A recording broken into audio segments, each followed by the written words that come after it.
மாசம் 1000 ரூபாய் இல்ல, இனிமேல் 2000 ரூபாய். உங்க வீட்டில் இருக்கிற பெண்களுக்கு வருஷத்துக்கு 24,000 ரூபாய் நேரடியா அவங்க பேங்க் அக்கவுண்ட்டுக்கு வரப்போகுது. இது ஏதோ ஒரு வதந்தி இல்ல, 2026 தேர்தலுக்காக தமிழக அரசு தயார் செஞ்சுட்டு இருக்கிற ஒரு மிகப்பெரிய வெப்பன். ஆனா இந்த திட்டத்தை அறிவிக்கிறதுக்கு முன்னாடி அரசாங்கம் ஒரு ரகசிய கணக்கு போட்டிருக்காங்க.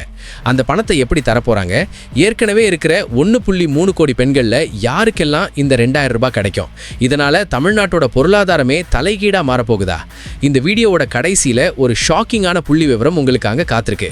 அது என்னன்னு தெரிஞ்சுக்கணும்னா ஸ்கிப் பண்ணாம பாருங்க. தமிழக முதலமைச்சர் திரு மு.க. ஸ்டாலின் தலைமையிலான அரசு இப்போ நடைமுறைப்படுத்தி வர்ற கலைஞர் மகளிர் உரிமை தொகை திட்டம் இந்தியாவிலேயே ஒரு முன்னோடி திட்டமா பார்க்கப்படுது.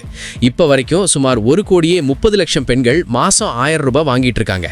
ஆனா இப்போ வெளியாகி இருக்கிற ரகசிய தகவல் என்னன்னா, வர்ற 2026 சட்டப்பேரவை தேர்தல் அறிக்கையில இந்த தொகையை 2000 ரூபாயாக உயர்த்த திமுக திட்டமிட்டிருக்காங்க. இது வெறும் தேர்தல் வாக்குறுதியா மட்டும் இருக்காது, இதை எப்படி செயல்படுத்தலாம்னு அதிகாரிகளோட முதற்கட்ட ஆலோசனைகள் இப்பவே ஆரம்பிச்சிடுச்சு. இப்போ 1000 ரூபாய் வாங்குறப்பவே பல குடும்பங்கள்ல இது ஒரு பெரிய பொருளாதார மாற்றத்தை ஏற்படுத்தி இருக்குன்னா, அது 2000 ரூபாயா மாறும்போது அந்த இம்பாக்ட் எப்படி இருக்கும்னு யோசிச்சு பாருங்க. இந்த 2000 ரூபாய் உயர்வு அப்படிங்கிறது வெறும் பண பரிமாற்றம் மட்டும் இல்லை, இதுக்கு பின்னாடி ஒரு மிகப்பெரிய எக்கனாமிக் சைக்கிள் இருக்கு. ஒரு குடும்பத்துக்கு வருஷத்துக்கு 24,000 ரூபாய் கிடைக்குதுன்னு வச்சுப்போம். இந்த தொகை நேரடியா அந்த பெண்ணோட கைக்கு வரும்போது அது அந்த ஊர்ல இருக்கிற மளிகை கடை, சிறு வியாபாரிகள், கல்வி மற்றும் மருத்துவ செலவுகளுக்கு தான் அதிகமாக பயன்படுத்தப்படுது. சிம்பிளா சொல்லணும்னா, கிராமப்புற பொருளாதாரம் இதனால ஒரு மிகப்பெரிய பூஸ்ட் அடையும், பணச்சுழற்சி அதிகமாகும், பெண்களோட சுயசார்பு நிலை உயரும். வறுமை கோட்டுக்கு கீழே இருக்கிற குடும்பங்களுக்கு இது ஒரு மிகப்பெரிய பாதுகாப்பு அரண். ஆனா இந்த நாணயத்தோட மறுபக்கம் என்ன தெரியுமா? அரசாங்கத்துக்கு இது ஒரு இமாலய சவால். அதை பத்தி இப்ப பார்ப்போம். இப்போ ஒரு முக்கியமான கணக்கை பார்ப்போம். 1.3 கோடி பெண்களுக்கு மாசம் 1000 ரூபாய் கொடுக்கறதுக்கே வருஷத்துக்கு 10,000 கோடி தேவைப்படுது. இதையே 2000 ரூபாயா மாத்தினா அரசாங்கம் மாசம் 2600 கோடி ரூபாயை செலவு பண்ண வேண்டியிருக்கும். அதாவது ஒரு வருஷத்துக்கு மட்டும் 31,200 கோடி ரூபாய். ஒரு மாநிலத்தோட பட்ஜெட்ல இது மிகப்பெரிய பங்கு. இதனால தான் எதிர்க்கட்சிகள் ஒரு முக்கியமான கேள்வியை எழுப்புறாங்க. ஏற்கனவே மாநில அரசு கடன்ல இருக்கும்போது இந்த கூடுதல் சுமையை எப்படி தாங்கும்? மாநில வருவாய் இதை தாங்குமா, இல்ல மற்ற வளர்ச்சி திட்டங்களுக்கு, அதாவது சாலை வசதி, பாலம் கட்டுறது போன்ற கட்டமைப்பு வசதிகளுக்கு ஒதுக்க வேண்டிய நிதியை இது குறைக்குமா அப்படிங்கிறது தான் இப்போ இருக்கிற மிகப்பெரிய விவாதம்.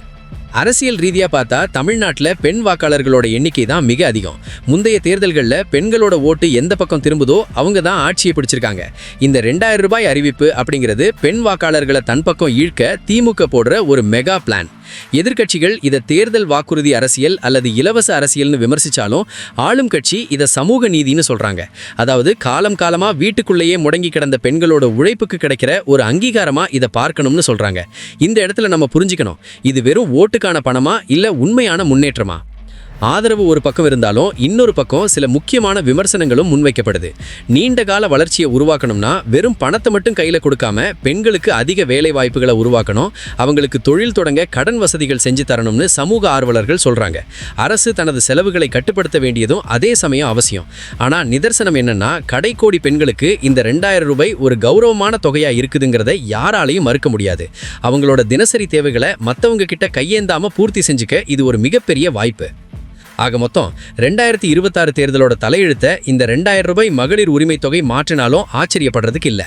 நிதி சவால்கள் ஒரு பக்கம் இருந்தாலும் இது நடைமுறைக்கு வந்துச்சுன்னா தமிழ்நாட்டோட அரசியல்லையும் பொருளாதாரத்திலையும் ஒரு புது புரட்சி ஏற்படும். சரி, இப்போ உங்ககிட்ட ஒரு கேள்வி. மகளிர் உரிமை தொகையை 2000 ரூபாயா உயர்த்துறது ஒரு மாநிலத்தின் வளர்ச்சிக்கு நல்லதா, இல்ல இது மாநிலத்தை இன்னும் கடன் சுமையில தள்ளுமா? உங்களுடைய நேர்மையான கருத்தா கமெண்ட்ல சொல்லுங்க. நாங்க உங்க கமெண்ட்டை படிச்சு அதுக்கு ரிப்ளை பண்ண காத்திருக்கோம். இந்த மாதிரி முக்கியமான தகவல்கள், அரசியல் மாற்றங்கள் மற்றும் தமிழக அரசின் திட்டங்களை பத்தி சரியான ஆதாரங்களோட உடனுக்குடன் தெரிஞ்சுக்க சாக்சார் சேனலை சப்ஸ்கிரைப் பண்ணி பெல் ஐகானை தட்டி வச்சுக்கோங்க.